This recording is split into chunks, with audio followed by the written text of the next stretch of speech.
বলছি মা, আমরা কি চেষ্টা করছি না? আমরা তো রাজুর জন্য খোঁজ চালাচ্ছি, কিন্তু সব ঠিকঠাক হচ্ছে না। সেটা আমাদের রাজুর কপাল, তাছাড়া আর কি বলবো বলো?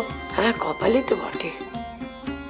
আমি বলে দিচ্ছি, শ্রাবণের মধ্যে ওর বিয়ে আমি দেবই দেব। খাঁচার ভিতর অচিন পাখি কেমনে আসে যায়, ধরতে পারলে মনো বেরি। ধুর, কি যে সব পড়ো, কিছু বুঝি না বাপু। তোমার মাথায় ঢোকে এসব?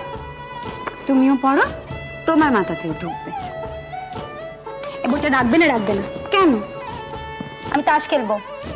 আমি খেলবো না, আমার ভালো লাগে না। শোনো, তোমার ভালো না লাগলেও খেলতে হবে। আর যদি না খেলিস, তাহলে আজ সত্যি সত্যি আমি মাকে বলে দেবো তুমি নিত্য ও বাড়ি বইয়ের সাথে গপ্প করো, বই পড়ো। আর মা যখন জানতে পারবে না তুমি ওসব গুষ্টি পিন্ডি পড়ছো, চিরকালের মতন তোমার বই পড়া বন্ধ করে দেবে।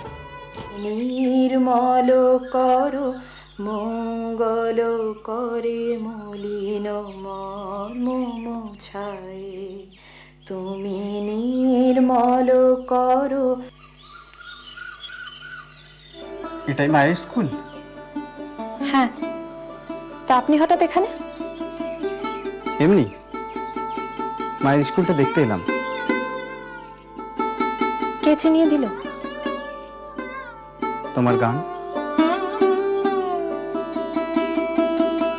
তুমি পড়াও এখানে? হ্যাঁ, এখন বাচ্চাদের পড়ার সময়। বাচ্চাদের পড়ার সময় বাইরের লোক আসা বারণ। কই, আমাকে তো কেউ বারণ করেনি। সে আপনাকে চেনে বলে হয়তো।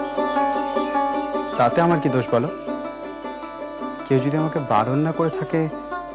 এটা তো সাধারণ বুদ্ধির ব্যাপার। বাইরের একজন পুরুষ মানুষ হঠাৎ করে মেয়েদের স্কুলে ঢুকে পড়লে নানান রকম অসুবিধা হতে পারে।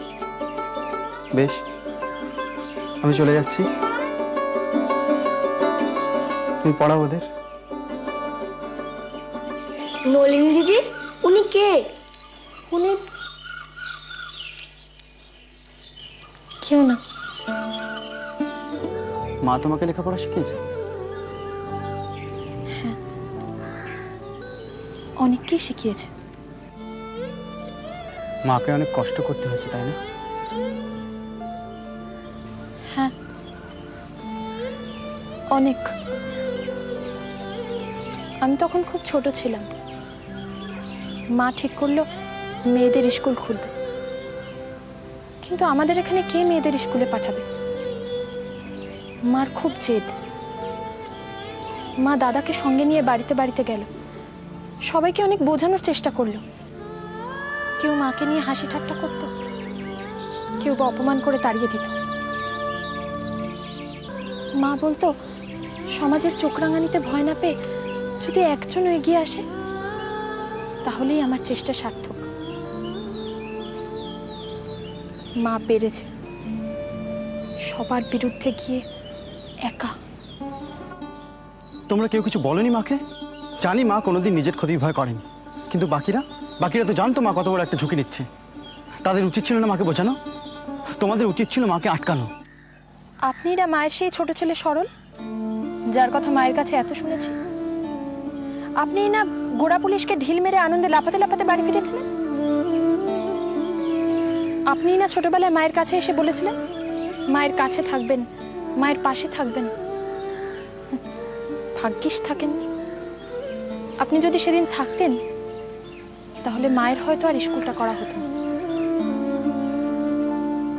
আহারে বেচারি ছোট ঠাকুরজি, তার ভারী খারাপ লাগবে। আবার তাসের আসরে বসেও যদি হেরে যায় তাহলেও তার খারাপ লাগবে।